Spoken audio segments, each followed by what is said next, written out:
Hong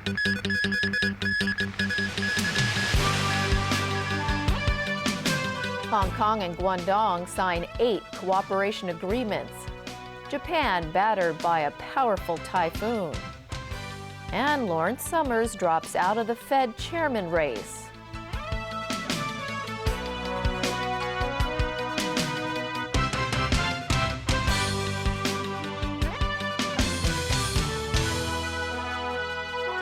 Hello and a very good evening. The 16th plenary meeting of the Hong Kong-Guangdong Cooperation Joint Conference took place in Hong Kong today, and officials from both sides signed 8 cooperation agreements.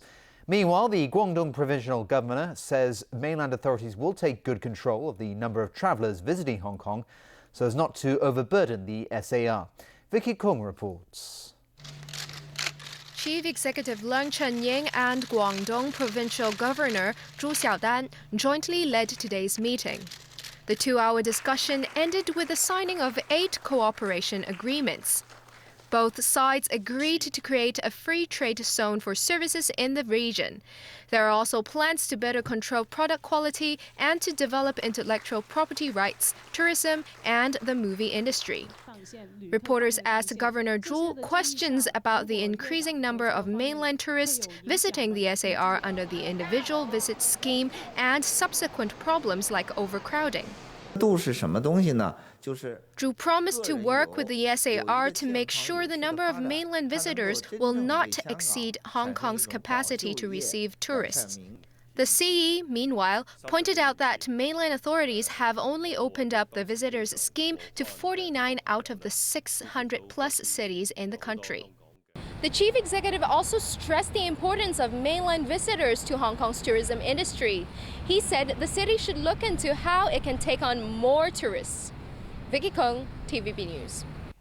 A Legislative Council Bills Committee has resumed its debate on the government's property cooling measures. While some argue the government is rejecting amendments way too early, officials have warned of serious consequences if too many exemptions are allowed. Kirti Nandwani reports.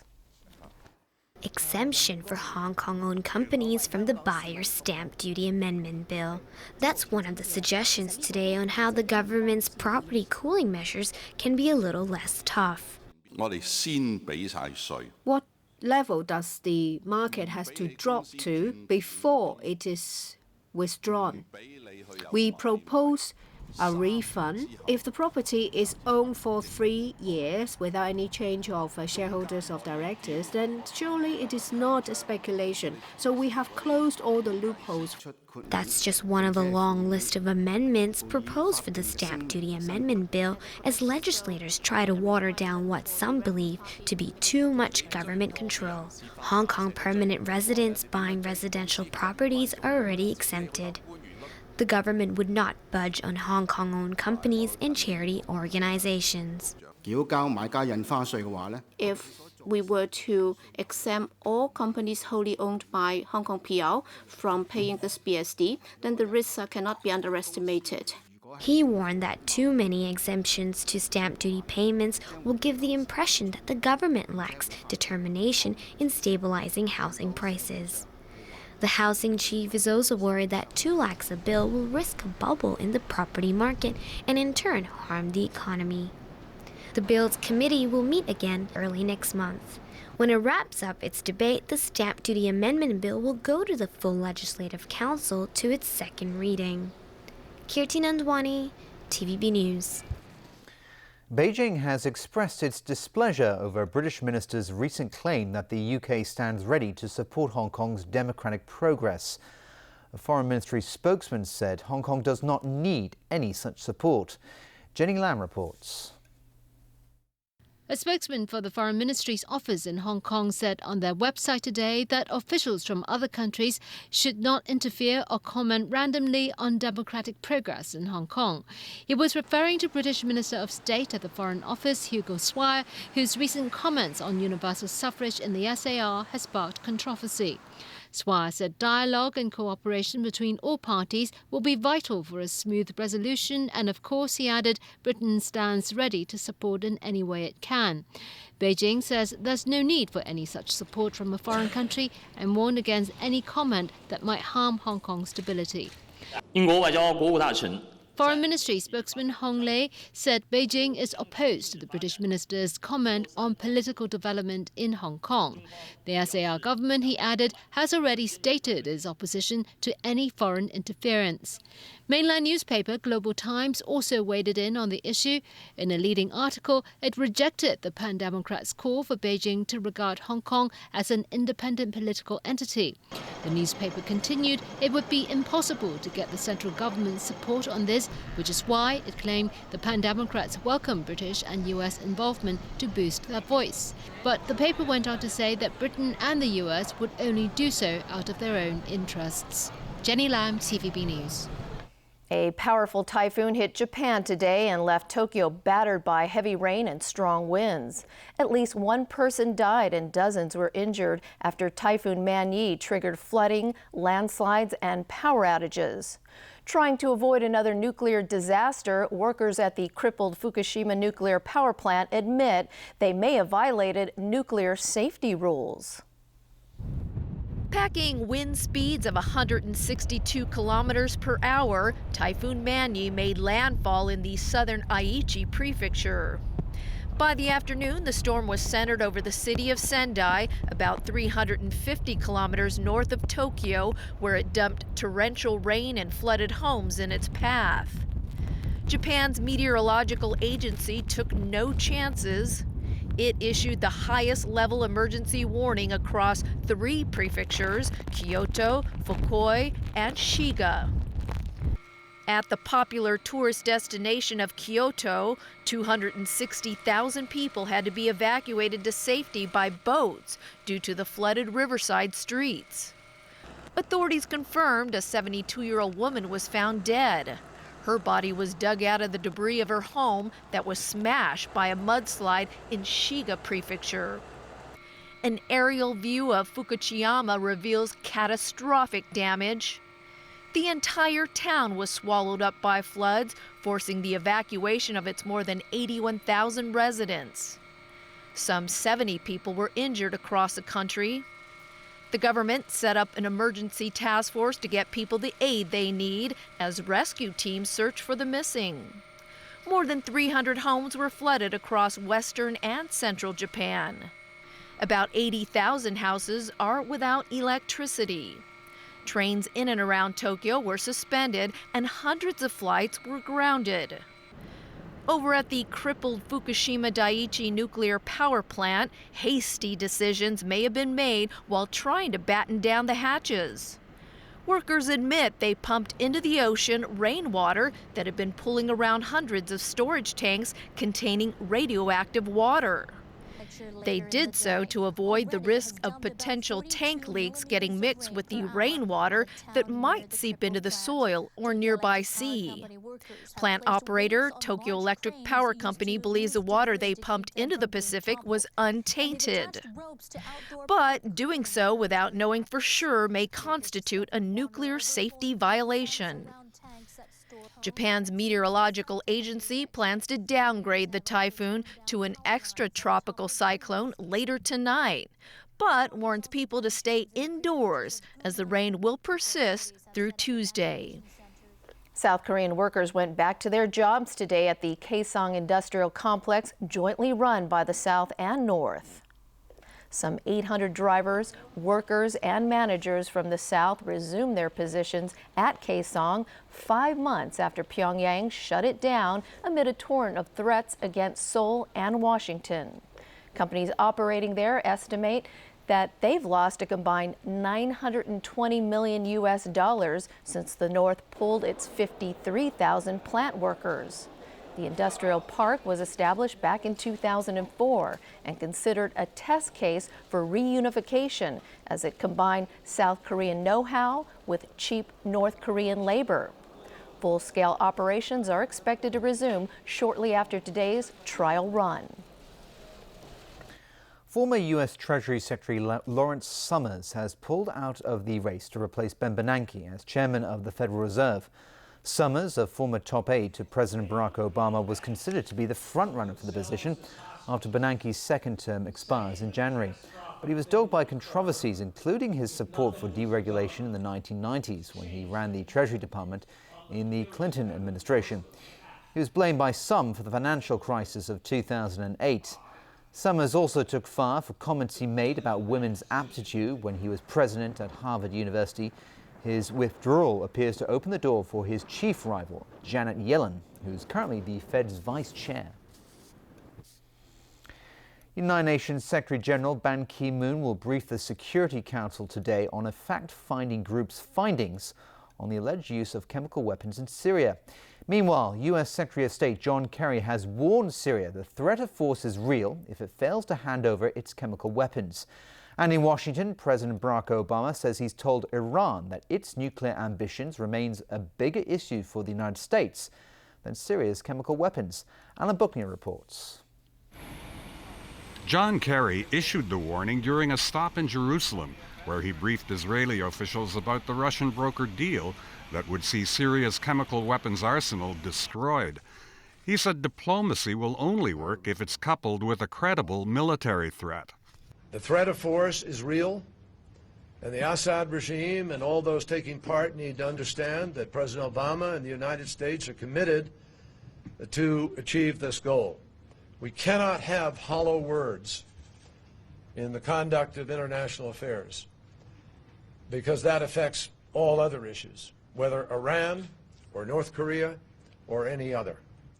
Kerry stressed that the deal is a framework, not a final agreement.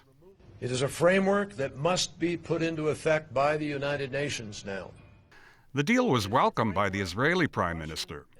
The Syrian regime must be stripped of all its chemical weapons, and that would make our entire region a lot safer. Kerry then flew to Paris for a meeting with the French foreign minister to brief him about the deal. French President François Hollande said in a television interview that he hasn't ruled out the military option against Syria. France backs the rebels in Syria and has strategic and historic interests in the region.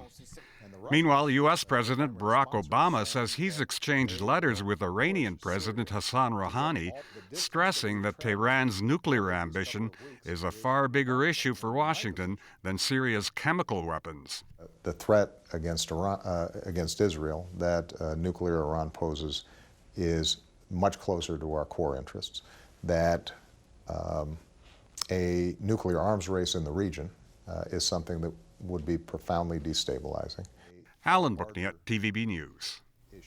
Engineers began lifting the wrecked Costa Concordia cruise liner upright today. It is one of the most expensive and complex salvage operations in maritime history. The more than 114,000-ton cruise ship has been lying on its side for more than 20 months after it hit rocks off the Tuscan island of Giglio in January 2012, killing 32 people. Starting at 9 a.m., the par-buckling operation officially started. 11 engineers are expected to carry out controls both underwater and via cameras to monitor every movement of the ship. At an expected $795 million US, this will be the most expensive maritime wreck recovery ever. Since the accident, 500 salvage engineers have worked to stabilize the wreck and prepare it for lifting, which must be done before the vessel can be towed away and then broken up. And still ahead in our newscast, results of the Macau Legislative Assembly election. Many local citizens not eating enough fruits and veggies. And more runners allowed to take part in next year's Hong Kong Marathon.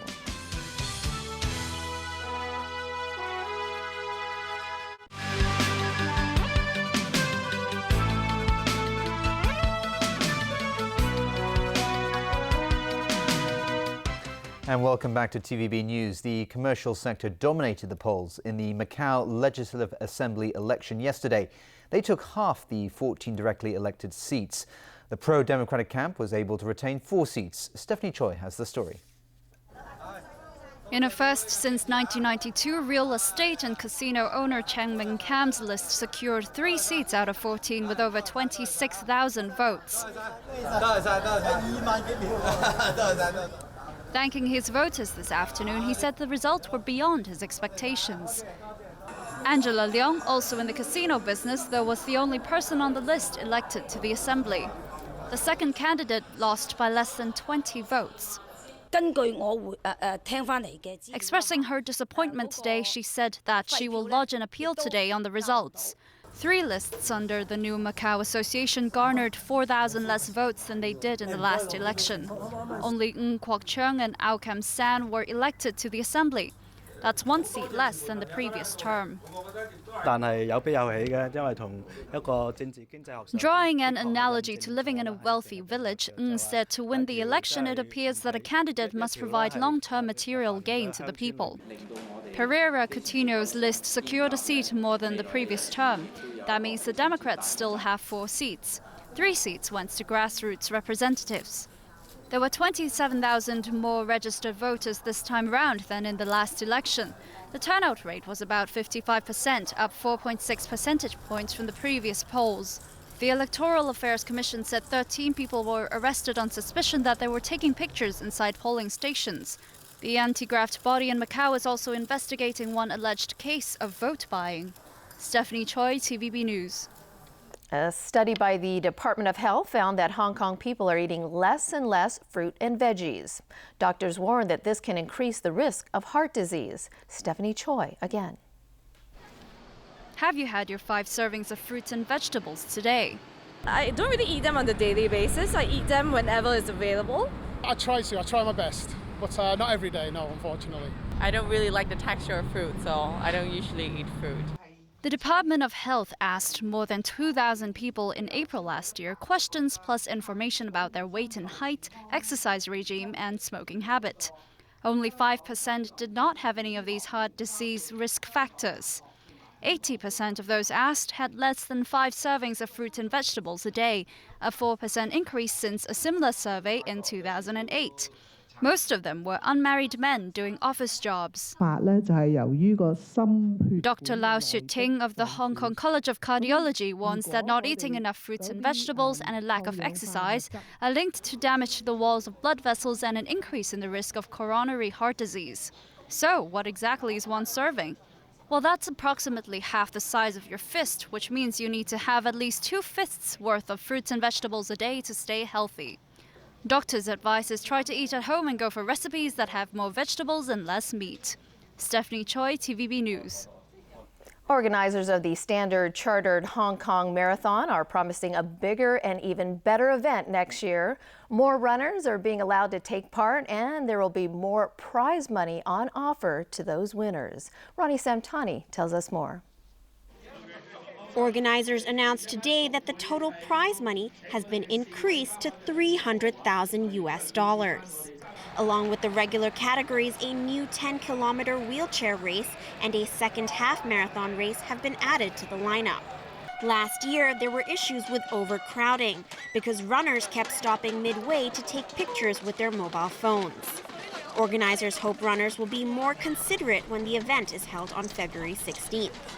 Well, obviously, we can't stop everybody not bringing their cell phone to the race. So what we will do is, from time to time, we will ask the runner to be very careful, not to use the cell phone at the start, during the race, during the race, and also at the finish. Runners will have to pay a registration fee of $300 to participate, and registration will open next month. Applicants can register to take part in the full marathon starting from October 15th, the half marathon from October 22nd, and the 10-kilometer race from October 29th. Wheelchair participants can register for the 3-kilometer or 10-kilometer races starting from November 5th. The marathon route will be the same as last year, starting from Nathan Road in Tsim Sha Tsui and ending at Victoria Park. To reduce overcrowding, organizers plan to stagger the starting times. Athletes will be grouped, and for each category, there will be 3 to 4 different start times. For the 2014 marathon, they've increased the enrollment quota to 73,000. If you think you've got what it takes or you want to give it a try, you can register online before the 30th of November. Ronnie Samtani, TVB News. All right, Tony, I'm excited. You have a great lineup of sports today. Quite a big lineup, actually, and we start with some exciting action from the Bay Area. Emirates Team New Zealand moved to within 2 race wins of lifting the America's Cup after some dramatic racing in San Francisco. The honours were evenly split between the Kiwis and Oracle Team USA in yesterday's 2 races. The second race was among the most thrilling in the event's history, as the 2 teams changed leads 4 times during the race before New Zealand edged out a 17-second victory. On to football now, and Real Betis got a boost of confidence ahead of their Europa League campaign, which kicks off later this week. They were convincing winners against Spanish rivals Valencia. A mid-table clash between Real Betis and Valencia in Spain's La Liga provided plenty of goals for fans. Betis grabbed an early goal and went further ahead in the 22nd minute, thanks to Salvage Sevilla, who ran right through the Valencia defence. Sevilla scored his second roughly 10 minutes before half-time, latching onto a clever pass to make it 3-0. Ricardo Costa scored a consolation for Valencia in the second half, but the home team were comfortable 3-1 winners. Valencia, meanwhile, suffered their 3rd defeat in a row. In the English Premier League, it finished all square between Southampton and West Ham. Neither side could get the upper hand at a windswept St Mary's Stadium, but it was Southampton who had the better chances. Still, West Ham's goalie kept the home team at bay with some fine saves, ensuring the match ended in a 0-0 draw. On to tennis, and Serbia through to the Davis Cup final after Janko Tipsarevic won the decisive singles match against his Canadian opponent. With the tie hanging in the balance at 2 games all, Tipsarevic had to beat Vasek Popsisil.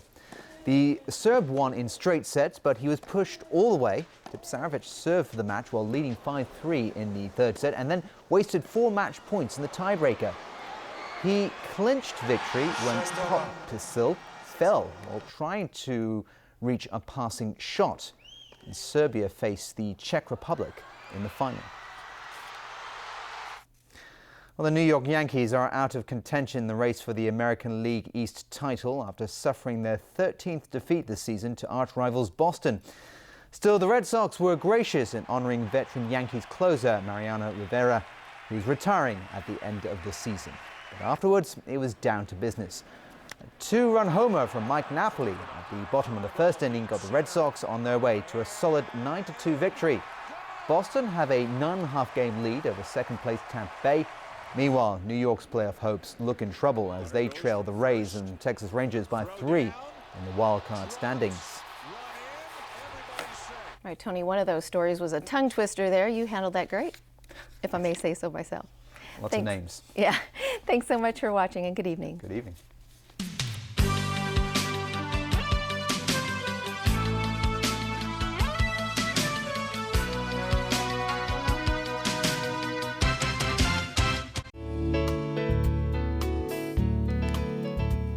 Good evening. There are sunny periods during the day.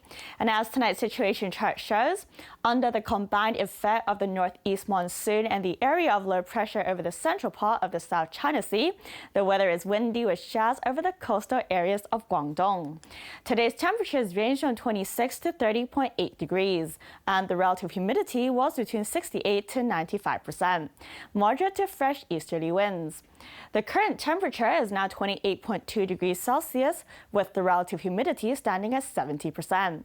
0.8 millimeters of rainfall has been recorded since midnight. So Freddie, how's the weather tomorrow?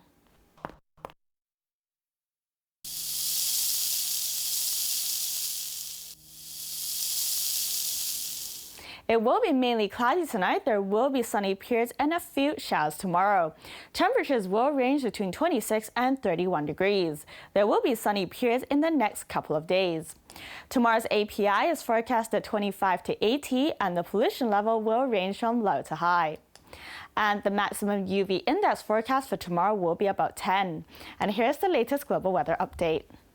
Sunny in Shanghai, cloudy in Taipei and Xiamen. Sunny in Guangzhou, showers in Macau, cloudy in Chengdu.